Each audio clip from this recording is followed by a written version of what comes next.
This presentation that I'm going to be giving you, this discussion I'll be having with you, is a discussion that I've had with everyone here at the Fletcher Summer Institute and in some of the seminars in which I've participated that Maciej Bartkowski and others have organized in the last few years.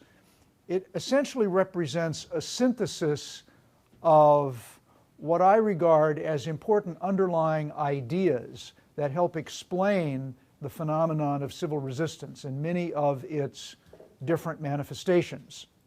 So to some extent, it is my own interpretive view of the phenomenon, but it's a view that I've arrived at after about 15 to 16 years of close observation of people who have done civil resistance as well as the history of the subject.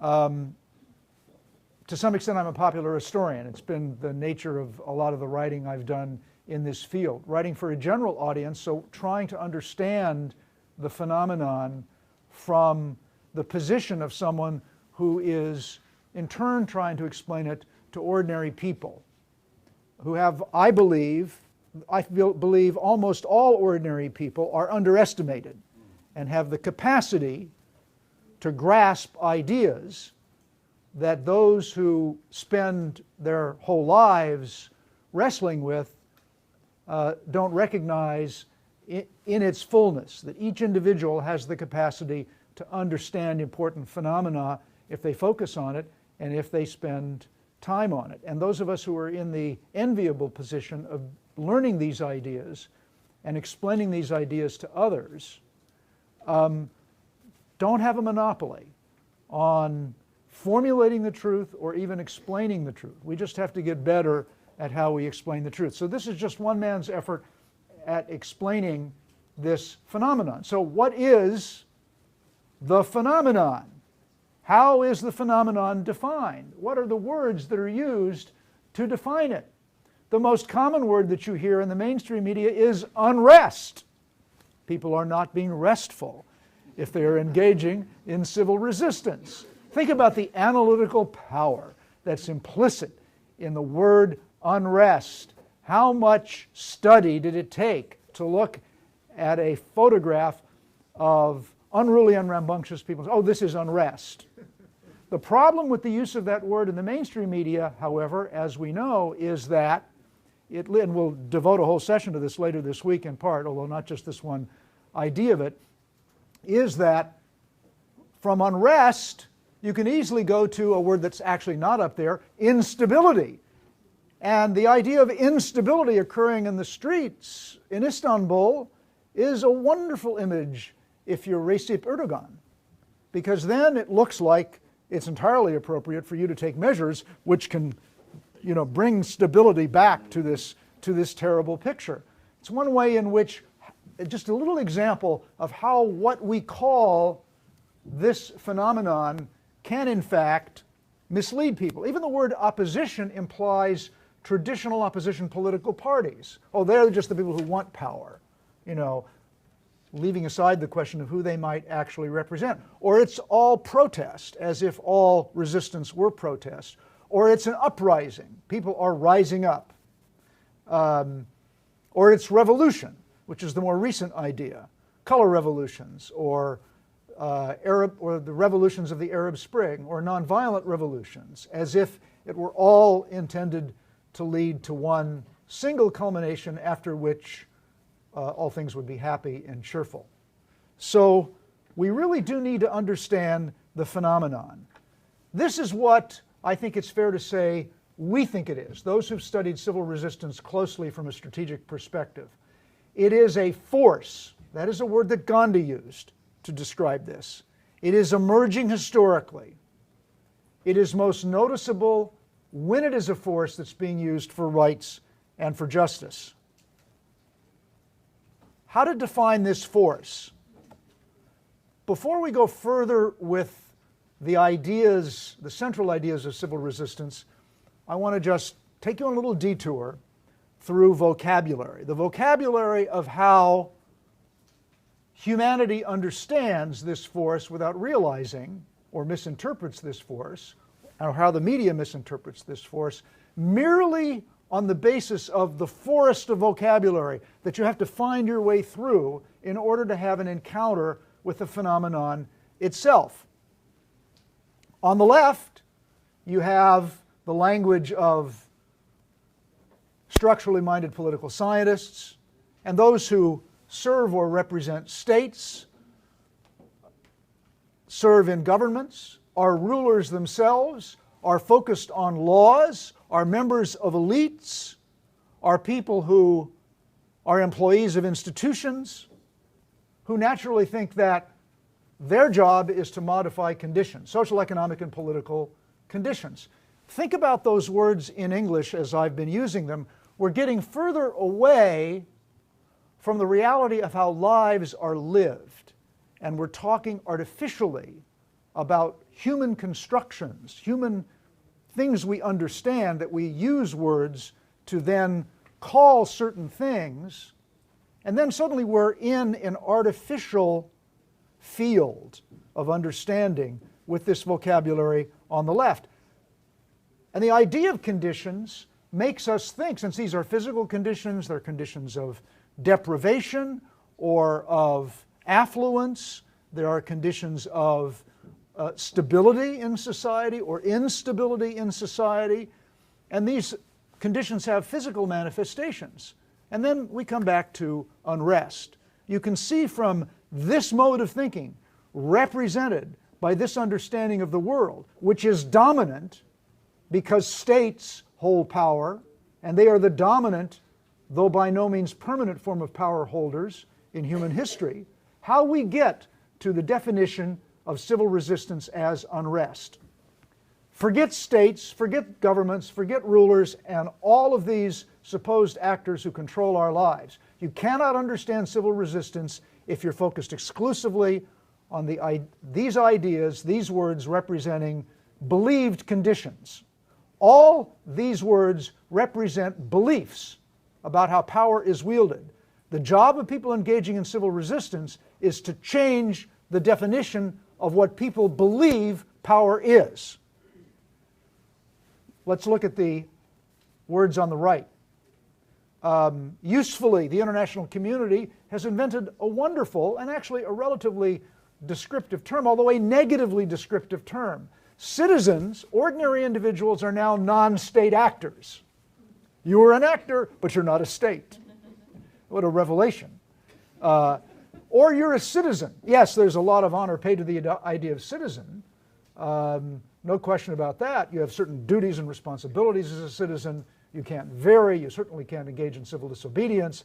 Then you may not be actually practicing citizenship. And then see how we're dragging the idea of citizen back to the idea of what a state is all about. But in fact, citizens are people.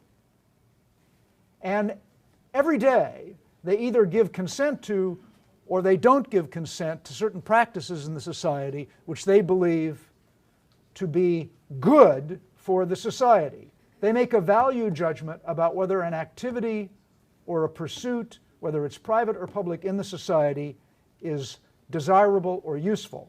They give their consent to that, or they say, no, I don't think that's desirable, useful. I'm going to take my consent away from that. Civil society does that. Movements can do that and should do that if they want to engage in civil resistance. And to engage in civil resistance successfully, you have to have skills which are specific to the use of this particular force. And then you can have political effects. And then you can engage in what we call resistance. Civil resistance has been understood in its essence for a fairly long period of time. This gentleman, Frederick Douglass, by the way, the first African American ever to be invited to the White House by a president for a meeting, which president was Abraham Lincoln during the American Civil War, offers this definition without having the term civil resistance available to him at the time, which I find to be the first earliest accurate definition of it. And he orbits it by saying, power, probably understood as really any wielding of power, concedes nothing He's thinking of the power and the power holder as a single activated phenomenon. Power concedes nothing and it never will. Not exactly an optimistic view of human nature. Find out what any people will submit to, and you will have found the exact measure of injustice and wrong which is going to be imposed on them. To the extent that you submit, someone is going to get away with something in your presence. They're going to be able to get something from you if you'll submit to that. They're going to be able to force you to do something. So exploitation of submission offers the opportunity for oppression. That will therefore be the measure of injustice and wrong which will be imposed on them, Douglass said. And all this will continue until it's resisted. It's not going to stop by itself. It has inertial momentum behind it, socially and politically. And then he transitions to his conclusion: the limits of tyrants, or of anyone who would presume on your time and your rights, are prescribed, are set by the endurance, the tolerance of those whom they oppress. It's a harsh judgment in a way on the oppressed, but it also grants and recognizes the power the oppressed have, what Václav Havel called the power of the powerless.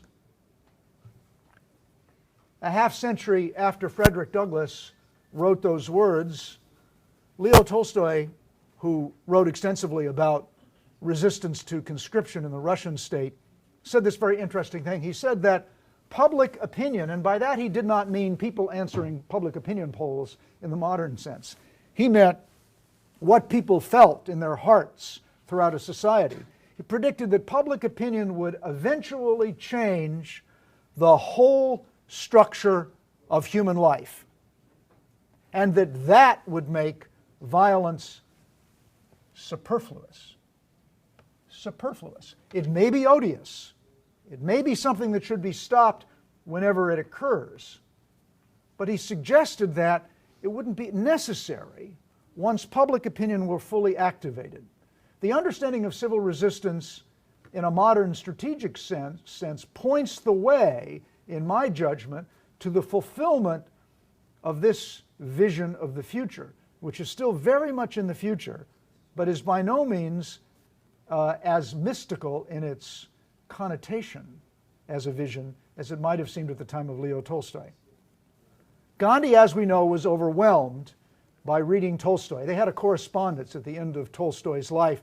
Tolstoy said that Gandhi's work in South Africa on behalf of winning rights and removing a measure of oppression from Indian South Africans, called coloreds at the time in South Africa, that he felt that Gandhi's work might prefigure a new era in power. Gandhi also observed from a distance case studies, which he read about in the newspapers of the era. The Irish resistance to British rule, particularly rent strikes, which he found striking as a tactic, and the 1905 Russian Revolution, the mass marches, the labor strikes. He familiarized himself with the diversity of tactics that he was later to use when he returned to India. In the modern period, nonviolent tactics, what you do, the actions you take, that when you're engaged in civil resistance, have been grouped by Gene Sharp, the strategic scholar about nonviolent action, into these three categories, which most of everybody in this room is familiar with by now: tactics of protest or persuasion, that you see tactics of non-cooperation, something that I don't do, which exacts a cost from the oppressor, and tactics of intervention. So in light of what I've just said, I'd suggest to you that the core dynamic of civil resistance, the fluid dynamic of the activity that takes place when a movement is deployed and is using civil resistance, consists of these two functions. These are, if you will, this is, if you will, the piston of civil resistance. When people deprive an oppressor, as Douglass suggested, of their consent, it reduces his legitimacy. his perceived right to rule, his authoritativeness as a figure commanding respect. And when enough people refuse to cooperate with the operations of that oppressor, they increase the operating cost of maintaining control over those people. So then when legitimacy goes down and the costs go up, even the people who are serving the oppressive apparatus begin to think, well, this isn't the way it was working before. Okay, something new has been added to this equation. And they may even think at the 11th hour of the work of a movement that's progressed to a particularly advanced state, that maybe something is going to change. Maybe this setup isn't going to persist that much longer. My colleague Peter Ackerman, early on in our collaboration, insisted on the point that call into question the sustainability of the authoritarian regime, and everybody who obeys it and everybody who enforces its laws and carry out its edicts begins to think, what am I going to be doing 10 years from now? What am I going to be doing 20 years from now? You begin to create doubt about, Peter would often say, authoritarians, to use the American baseball expression, have to bat 1,000. They can't make mistakes, because mistakes open up space which create opportunities for people engaged in resistance. Here's a quick overview of the record of nonviolent resistance, primarily in the 20th century and this most recent decade. Most of you are familiar with many of these struggles. I needn't repeat them now. Let me just focus, however, on one or two which are understudied still to this day. There was a wonderful 30-day successful mass nationwide civil resistance against the dictator of El Salvador in 1944. It was so successful he had to leave the country physically in order to get away from this vast majority which had rejected him. It's a fabulous case study. There's a chapter in it in the book, A Force More Powerful. There's a wonderful book by a scholar, Patricia Parkman, exclusively devoted to this struggle. It's a great model for anti-authoritarian struggles given certain conditions and circumstances. When Stephen Zunis, one of our academic advisors, arrives tomorrow and the next day, he will be able to tell you, as Nicola Barrett can, who's also studied this struggle, the struggle in 1991 for democracy in Mali, another struggle that was overlooked largely because all the press that year was on the Russian resistance to the coup attempt to restore the old Soviet order in 1991. Lessons learned from movements by people doing new movements is the principal way they have learned about civil resistance before the advent of systematic education instruction and the era of workshops, which immediately gives the lie to the idea that somehow there's some sort of contagion going on, that somehow this is happening here and then very, very quickly it's going to happen over here. It doesn't happen without learning and conscious understanding of the process. Here's a way to look at the more recent period of history in a 35-year period of time, according to a study by Freedom House, in 67 transitions, again, just looking at anti-authoritarian struggles, from authoritarian governments to democratic governments. In 50 of those 67 transitions, the key factor was some sort of coalitional, nonviolent force representing diverse interests in that society. Might not have taken the form of a coherent, propulsive movement. It may have seemed to be a concatenation of opposition parties, but a representative spectrum of dissenting opinion and resisting action in the society was somehow marshaled in those circumstances.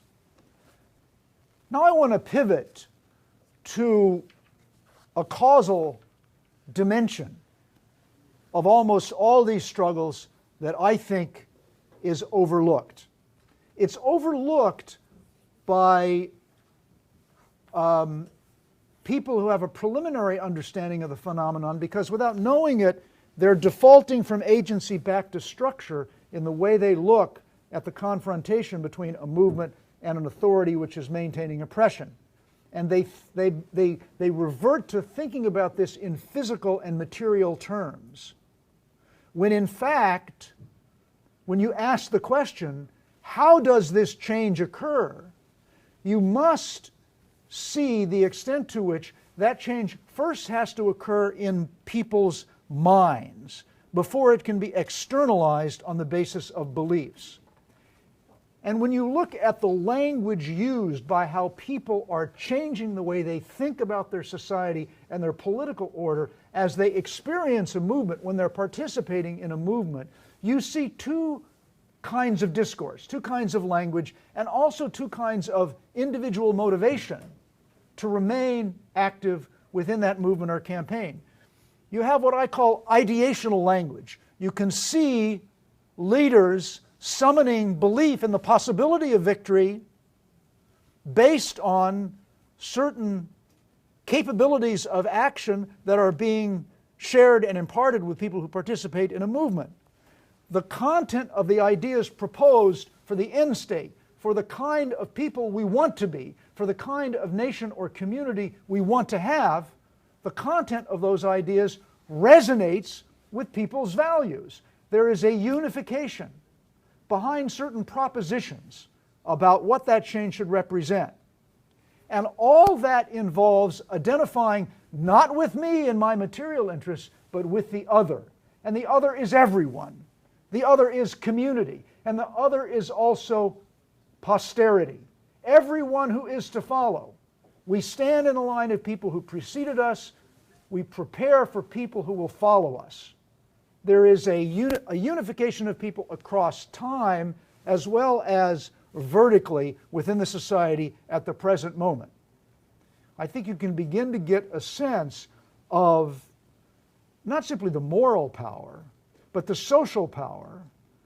Yes, the intellectual power, because everyone has an intellect to be activated within the society. And the power of belief, the belief that something can be done. The overcoming of fear, the overcoming of the idea that nothing can be done. And it's done within this dimension, I think, of the use of ideational discourse and language and conversation and discussion and colloquy and all the way that people talk and think together while they're participating in this phenomenon. This is much different from a revolutionary vanguard that simply wants people's bodies in motion at certain times and uses instrumental language to manipulate behavior without imparting to them or deriving from them an explanation of what this is all about. Leaders of successful nonviolent movements cannot impose agendas. It doesn't work. They have to represent the aspirations, not simply the cloudy and vague ideas and hopes, but the specific concrete grievances and also the rootedness of those grievances and those hopes in a sense of continuity between the past and the future, so that it activates identity. Content, when content is geared to personal material self-interest, participation is rented. But participation should and does belong, if it's effective, to participants. It's their property. It's not the property of a vanguard. Every single political vanguard, to some extent, is arrogant in the sense that it doesn't recognize that ultimately its power to sustain any new political order is rooted in the active participation, the consensual acceptance of what this movement and what this change is supposed to be about. It's about meaning and it's about purpose. Here's an example. In Argentina, in the 1970s, in the middle of the internal terror, visited upon the people of Argentina, and especially on anyone who could be recognizable as an activist, this internal terror began to be resisted in a surprising way. Activists were scooped up at night in Ford Fairlanes, driven to bases where they were put on airplanes, they were flown out to sea and thrown out of the doors of airplanes into the sea. and disposed of in similar fashion for a period of a few years.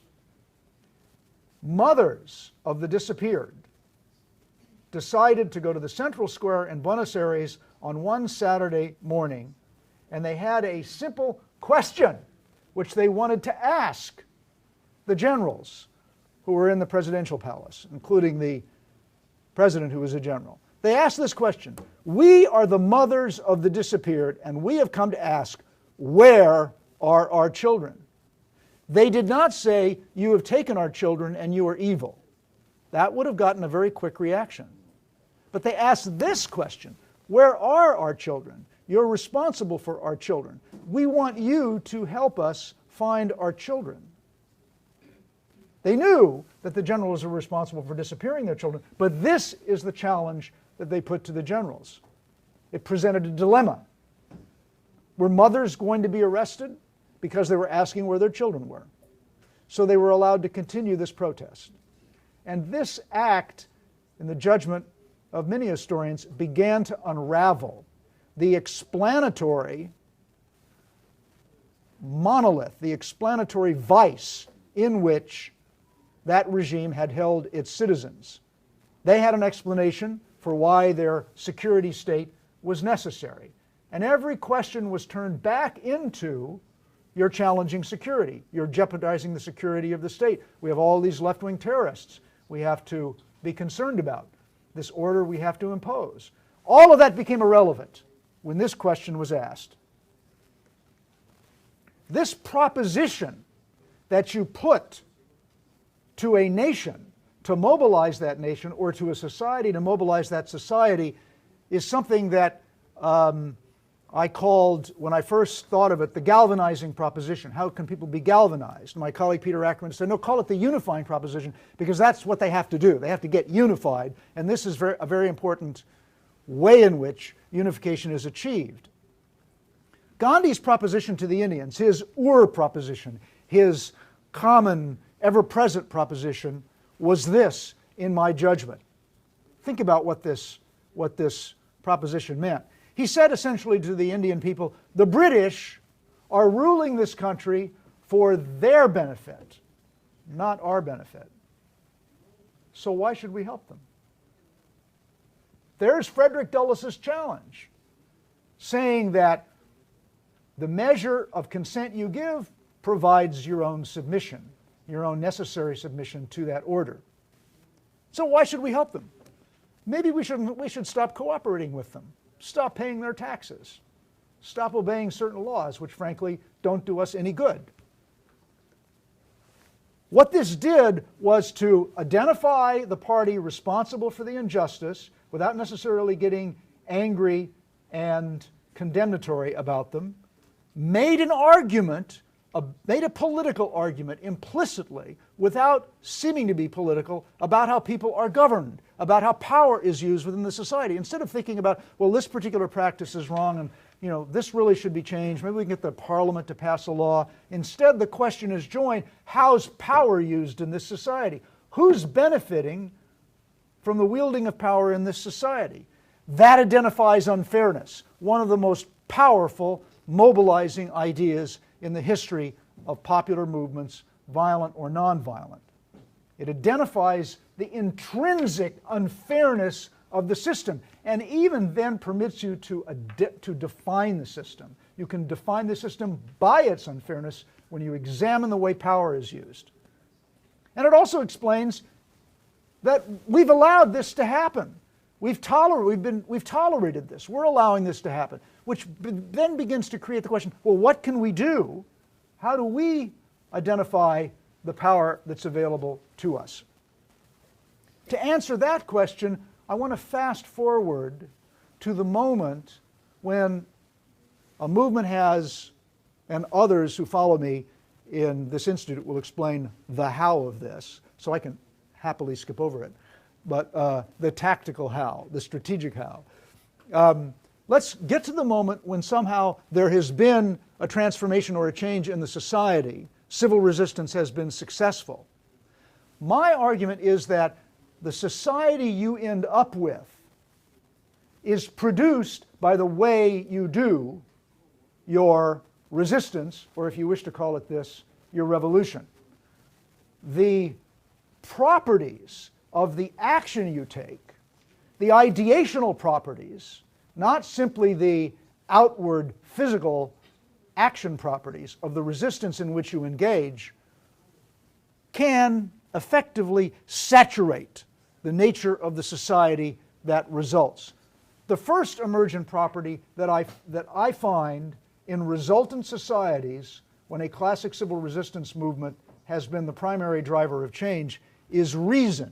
You cannot organize a nonviolent movement unless you respect the minds of the people you're talking to. It is non-manipulative. It is invitational. This requires persuasion. No one was ever forced to join a nonviolent movement. No one stays in a nonviolent movement just because their brother, their sister, or their neighbor is doing it. They have to have a reason in their own mind about why they're doing it. To get people to activate that reason, you've got to be honest with them. You have to be honest. You can't deceive someone into joining a nonviolent movement. Think about modeling that. How a movement is implicitly modeling that kind of thought about the way we order a society. Gandhi said to his followers, when a campaign would become unruly and there would be either radical flank violence or there would be outlier violence on the margins, if that got to a certain point, he would call off the campaign altogether. When he first began doing that, it was rather shocking to participants. He said, wait a minute. He said, using the Indian or the Hindu word swaraj, he said, how can we govern our country if we can't govern ourselves? How can we rule India if we cannot rule our own action as we participate in this movement? Movement is an experiment. It's an experiment in how we're going to be governing ourselves. This put emphasis on self-organization. You organize. You have to be an organizer. Every participant potentially, if not actively, is an organizer. You can't organize without planning, and you cannot remain nonviolent without teaching nonviolent discipline. All of these things also imply that what a movement is doing politically, but also socially, is representing all of its participants. It's not about the gilded ideas of a leader who's simply selling it to a bunch of people manipulatively and then leading a movement to become successful. There is within the movement the idea of representation. You have to ascertain people's grievances and represent them. And to do that, you have to listen to people. You can't just simply talk at them. You have to listen to people and invite participation. Participation just doesn't suddenly manifest itself. It does have to be invited in a certain way. To do that, you can't expect people to react to you as the leader. I'm the great leader, sitting in front of all of you. I am at the pinnacle of the hierarchy implicitly, and that's the language of lots of leaders. So please, please follow me. No, you have to show the humility by asking people, what do you want this movement to be about? And then build it on the basis of that. That's where solidarity comes from. This is not about heroism. It's about solidarity. And then, of course, the movement has to be resilient. It has to be self-sustaining. Again, these are properties which, in my judgment, become imparted to the society after the change occurs. This one on the right here, Fannie Lou Hamer, figured in a discussion that Jim Lawson and I had late one night several years ago, right here at the Fletcher Summer Institute. And he said, you know, every single one of my brothers and sisters, the people who were the most active and the most well-organized in the civil rights movement, all of them, many of them, including Fannie Lou Hamer, felt that if they stayed active in the movement, if they did not give up, if they did not stand down from participation in the movement, then the movement would be successful. But if they withdrew from the movement personally, then the movement would fail.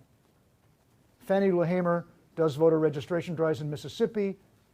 She's taken out of a police car while driving late at night after the successful conclusion of one such drive. She's beaten almost to death. She's 30 days in the hospital, and the 31st day she comes out and starts another voter registration drive.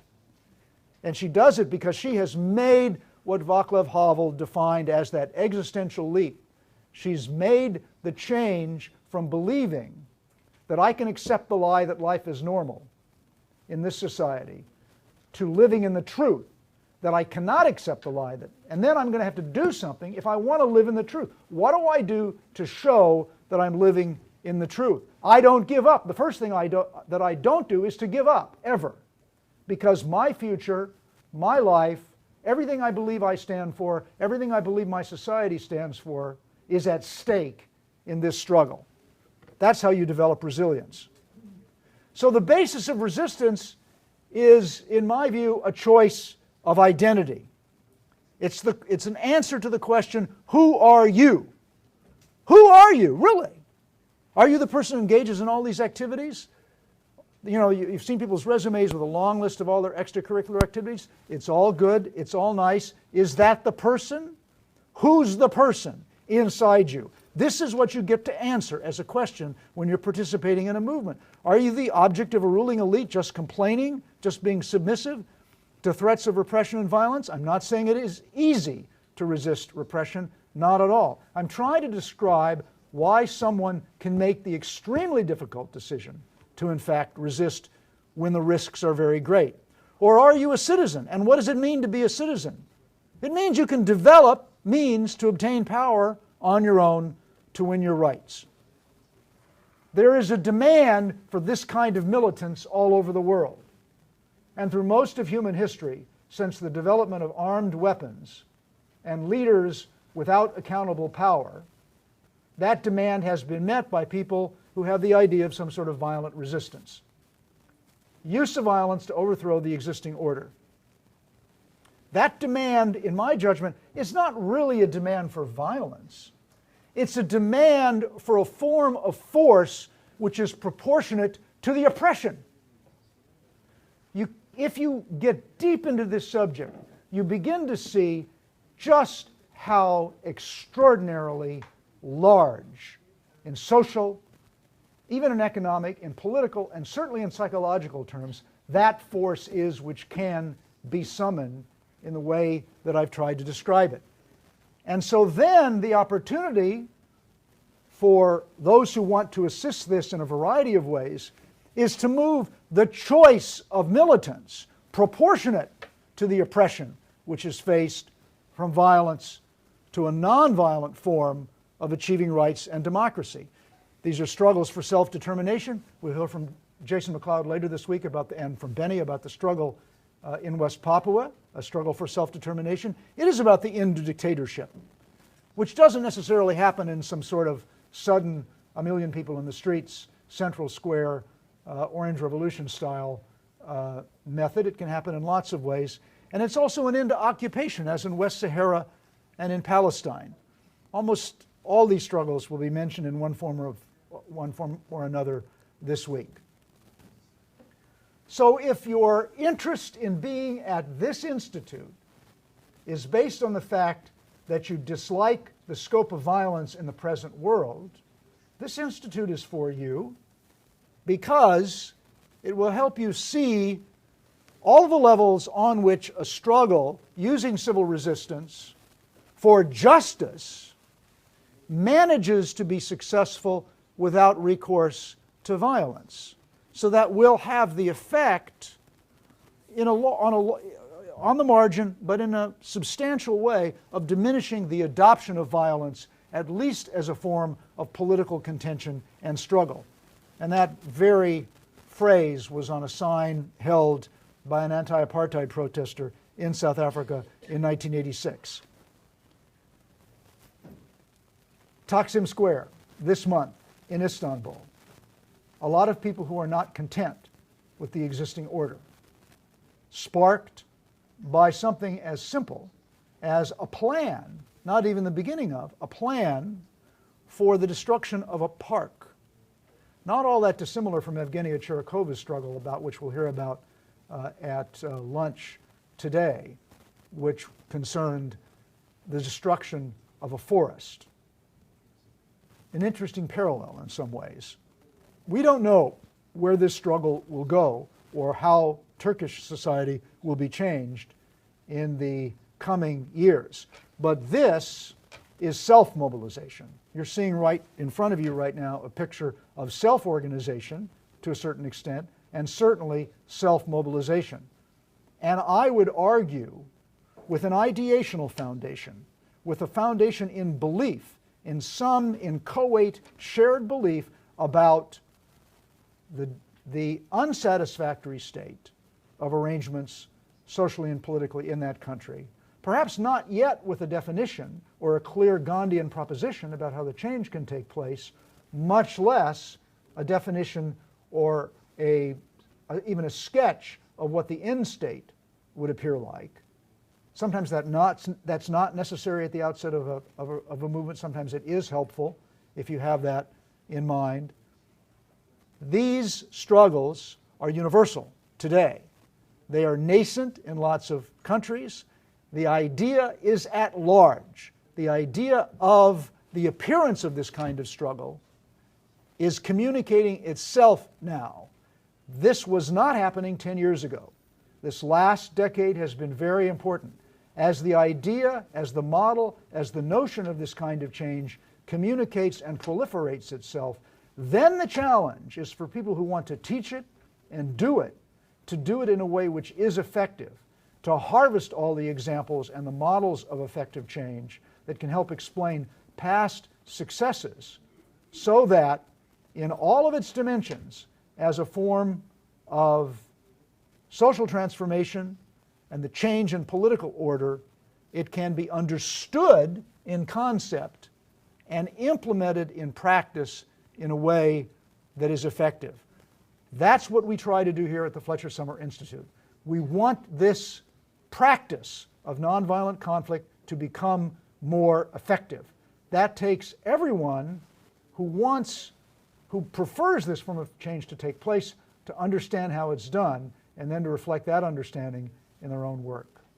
Thank you.